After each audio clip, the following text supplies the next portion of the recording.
शरीफ में 48 घंटे में दूसरे मामले में एक और संदिग्ध आतंकी पकड़ा गया है और फुलवारी शरीफ में एक घर पर पट्टा की एटीएस ने छापेमारी की तो एसडीपीआई से जुड़े तमाम दस्तावेज मिल गए और एक संदिग्ध आतंकी दानिश उर्फ ताहिर पकड़ा गया जो 2023 में सीधे जिहाद की प्लानिंग कर रहा था। इसके लिए गजवाए हिंद नाम से ग्रुप बनाया गया था। 150 से ज्यादा लोगों के ग्रुप में यह साजिश पक रही थी। अब ताहिर के खतरनाक इरादे थे। उसका नाता पाकिस्तान के गजवाए हिंद और तहरीके लब्बैक से था।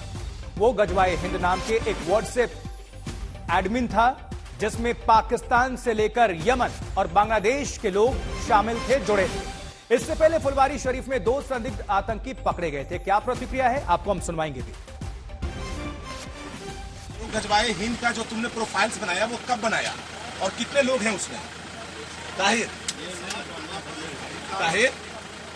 बताओ, गजवाए हिंद का प्रोफाइल जो तुमने बनाया वो कब बनाया और क्या है उसमें? कुछ कहना चाहोगे आप? कुछ अपना कहना चाहोगे, पक्ष रखना चाहोगे?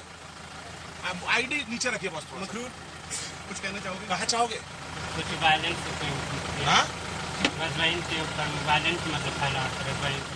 जो गिरफ्तार अभियुक्त है उसका नाम है मरगूब अहमद दानिश, पुकारू नाम ताहिर है, पिता का नाम सैफुद्दीन। ये मुनीर कॉलोनी फुलवारी शरीफ का रहने वाला है।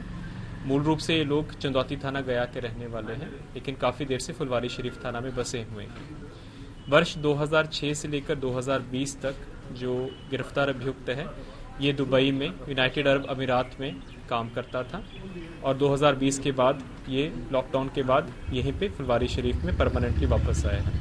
विश्लेषण के क्रम में पता चला कि ये व्यक्ति गजवा हिंद नाम का संस्था के साथ जुड़ा हुआ था और इसने 2 व्हाट्सएप ग्रुप बना रखे थे। जो सबसे महत्वपूर्ण बात यह है कि जो पहला व्हाट्सएप ग्रुप है जिसके लगभग 181 सदस्य हैं, वो एक पाकिस्तानी नंबर जिसका हैंडलर फैजान है, पाकिस्तानी नंबर के द्वारा उस ग्रुप को क्रिएट किया गया था ऐप्स के माध्यम से। और उसके बाद जो ताहिर है और दानिश, इसको उसका ग्रुप एडमिन बनाया गया था और उसमें जो सदस्य हैं वो इंडिया के अलावा पाकिस्तान, यमन और अन्य गल्फ की कंट्रीज़ के भी उसमें सदस्यों को जोड़ा गया था। बहुत रिसेंटली जून के महीना में जो अभियुक्त है इसने 4 पाकिस्तानी नंबरों को और जोड़ा था। इस ग्रुप में जो भारत के विरुद्ध देश विरोधी बातें, वीडियोस को पोस्ट करना, कश्मीर में चल रहे आतंकवाद के समर्थन में वीडियोस को पोस्ट करना, ये सब बातों का और विचारों का आदान प्रदान होता था। तो बिहार के पटना से पीएफआई के साजिशों की लगातार परतें खुल रही हैं। एक बड़ा खुलासा पीएफआई के दक्षिण मॉडल वाली साजिश को लेकर भी हुआ है। आज तक को यह इनपुट मिला है कि पीएफआई मिथिलांचल सीमांचल में नफरत फैलाने की तैयारी में लगी थी, पूरी प्लानिंग थी, साजिश थी। इसके लिए दक्षिण भारत के इमामों की मदद भी ली जा रही थी और मस्जिदों के जरिए नुपुर शर्मा वाले केस के बहाने भड़काने की प्लानिंग की जा रही थी। तो मस्जिदों के जरिए माहौल बिगाड़ने की साजिश का यह बड़ा खुलासा, किस तरह से पीएफआई की साजिश का यह दक्षिण प्लान बेनकाब हो गया, वो अभी दुनिया के सामने है। और इस खबर पर ज्यादा जानकारी हासिल करने के लिए सीधा रुख कर लेते हैं बिहार की राजधानी पटना का और पटना से रोहित सिंह हमारे सहयोगी, हमारे संवाददाता जुड़े हुए हैं। रोहित, ये बहुत बड़ा अपने आप में खुलासा है, किस तरह से देश को दिलाने की यह प्लानिंग थी, साजिश थी जो कि नाकाम हो गई, बड़ी उपलब्धि।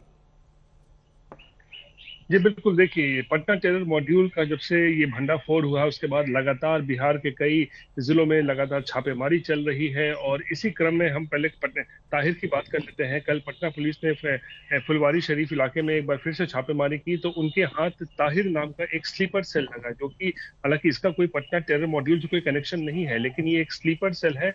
और जब इसके फोन को खंगाला गया तो उसमें गजवाए हिंद, तहरीके लब्बैक जैसे कई व्हाट्सएप ग्रुप बने हुए थे जिसका ये एडमिन भी था, उसमें ये मेंबर भी था और उस ग्रुप में कई पाकिस्तान से जुड़े लोग, बांग्लादेश से जुड़े लोग, यमन से जुड़े लोग जो है उसमें उसके मेंबर थे और उसमें ऐसी ऐसी भड़काऊ बातें जो है उस ग्रुप में हुआ करती थी। तो पुलिस के हाथ कह सकते हैं अब तक इस पूरे प्रकरण में, इस पूरे मामले में कुल कितने लोगों की गिरफ्तारी हुई है? क्योंकि कल सब्जी बाग इलाके से भी कुछ लोग पकड़े गए थे, फुलवारी शरीफ में भी छापेमारी हुई थी एटीएस की तरफ से, आज भी हुई है और 2 दिन पहले भी हुई है। तो कुल अगर हम आरोपियों की बात कर लें तो उनकी कितनी संख्या है, कितने लोग गिरफ्तार हुए या हिरासत में लिए गए? देखिए आशुतोष, अगर हम सिर्फ केवल पटना टेरर मॉड्यूल की बात करें जिसका भंडाफोड़ हुआ है, उसमें 26 लोगों की जो है पुलिस को जो है तलाश थी, जिसमें से 5 लोग जो है गिरफ्तार किए जा चुके हैं।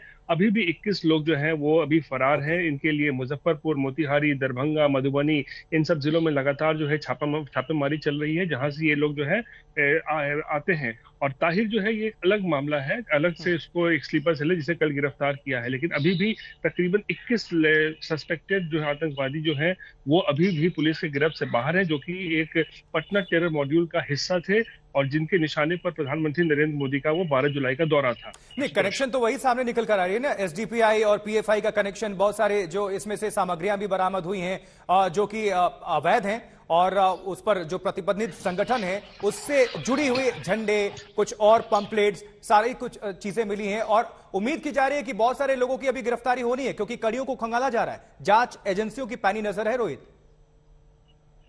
जी बिल्कुल आशुतोष, जैसा कि आप भी बता रहे हैं कि पीएफआई और एसडीपीआई जो है उससे सत्तार जो है वो इस पूरे पटना टेरर मॉड्यूल के जुड़ चुके हैं। ये जो बात सामने आई है, मोहम्मद जलालुद्दीन गिरफ्तारी हुआ है, असद परवेज की गिरफ्तारी हुई, उससे बाद बिल्कुल साफ है कि ये सारा का सारा मॉड्यूल जो है वो पीएफआई और एसडीपीआई से जुड़ा हुआ है। और इसी में जो है 26 लोगों की तलाश पुलिस को थी, लेकिन अब तक सिर्फ 5 लोग जो है गिरफ्तार किए गए हैं और 20-21 लोगों की और अभी भी तलाश की जा रही है।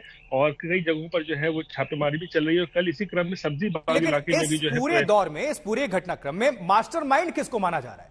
वो मास्टरमाइंड कहां है जो पीछे से प्लानिंग, जो कोई ना कोई तो प्लानर रहा होगा, उसमें किसकी भूमिका सामने आ रही है? मुख्य साजिशकर्ता कौन बताया जा रहा है?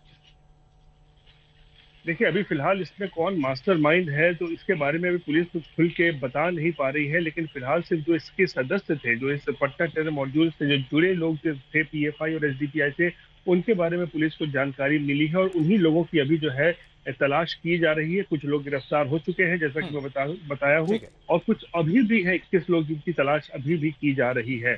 शुक्रिया रोहित, आप नजर बनाकर रखें। बहरहाल आपका बहुत बहुत शुक्रिया इस अपडेट को पहुंचाने के लिए। निश्चित तौर पर ये बहुत गंभीर मामला है और देश की जांच एजेंसियों की पैनी नजर है, सुरक्षा एजेंसियों की, और साथ ही पुलिस प्रशासन नजर बनाए हुए कि कड़ियों को खंगाला जा रहा है, लोगों की गिरफ्तारी हो रही है। लेकिन पीएफआई की जो ये साजिश का दक्षिण प्लान है उसको जरा समझिए। बिहार में नफरत फैलाने की ये तैयारी, देश भर में मिथिलांचल, सीमांचल में माहौल बिगाड़ने का ये प्लान है। कमलजीत संधू ज्यादा जानकारी के लिए हमारे साथ जुड़ चुके हैं, हमारे सहयोगी, हमारे संवाददाता। कमलजीत, किस तरह से इस पूरे प्लान का खुलासा हुआ और अभी अपडेट क्या है? किस तरह से जांच एजेंसियां आगे बढ़ रही हैं इस मामले में? देखिए, इसमें अब अंदेशा लगाया जा रहा है कि जिस तरह से ये मॉड्यूल काम कर रहा था वहां पे एनआईए का जो जांच है, क्योंकि ये इंटर स्टेट की बात हो रही है, झारखंड का कनेक्शन है, सदर्न स्टेट का कनेक्शन आ रहा है, तो ये बोला गया है कि जो बिहार मॉड्यूल है वो एक साउथ मॉड्यूल पर काम कर रहा था। कि कहीं ना कहीं अंदरूनी इलाके हैं, चाहे मिथिलांचल है या सीमांचल है, वहां पर इस तरह की जो हेट मैसेजेस है उन्हें स्प्रेड किया जाए। कैंपस फ्रंट ऑफ इंडिया है, उन्हें बोला गया था कि भाई ये रिक्रूटमेंट होनी चाहिए, उन्हें ट्रेन करना चाहिए मार्शल आर्ट्स में, जो जिस तरह से तलवार चला सकते हैं उसमें। तो इसको लेके एक मीटिंग पटना के नजदीक, पटना एयरपोर्ट के नजदीक हुई थी प्राइम मिनिस्टर के विजिट से ठीक पहले। लेकिन आपको बता दें कि जो 2 एफआईआर की है बिहार पुलिस ने, वहां पे यूएपीए के चार्जेस फिलहाल नहीं लगाए गए हैं। तो एक जो टेरर एंगल है वो अब तक साफ तौर पे निकला नहीं है। और सबसे चौंकाने वाला कमलजीत तो ये इसमें सामने आ रहा है, जो खुलासे हुए हैं कि इसमें विदेशियों का भी कहीं ना कहीं उनका भी हाथ है। पाकिस्तान, यमन और बांग्लादेश के भी तार जुड़े हुए नजर आ रहे हैं। जी बिल्कुल, जैसे व्हाट्सएप ग्रुप है जिसका खुलासा हुआ है कि गज़वा-ए-हिंद है, वहां पे बांग्लादेशी है, चाहे यमन के ग्रुप है, बांग्लादेशी ग्रुप है, और इस तरह से कोई बाहर के जो एक्सटर्नल फैक्टर्स है, फॉरेन हैंड है, उसका इस्तेमाल है। दानिश जो कि स्थानीय निवासी है वो उस पे टच में था। इस सबको लेकर जांच पड़ताल अब तेजी से आगे बढ़ रही है। ये देखना होगा कि गृह मंत्रालय इसमें हस्तक्षेप करता है और ये जांच क्या एनआईए को देता है या नहीं है। लेकिन आपको बता दें कि एनआईए की टीम ने इसमें एसोसिएट ऑलरेडी कर लिया है और जांच अब तेजी से चल रही है आगे। और निश्चित तौर पर ये अपने आप में बेहद संवेदनशील और बहुत गंभीर ये मामला है। कमलजीत, जानकारी के लिए बहुत शुक्रिया आपका।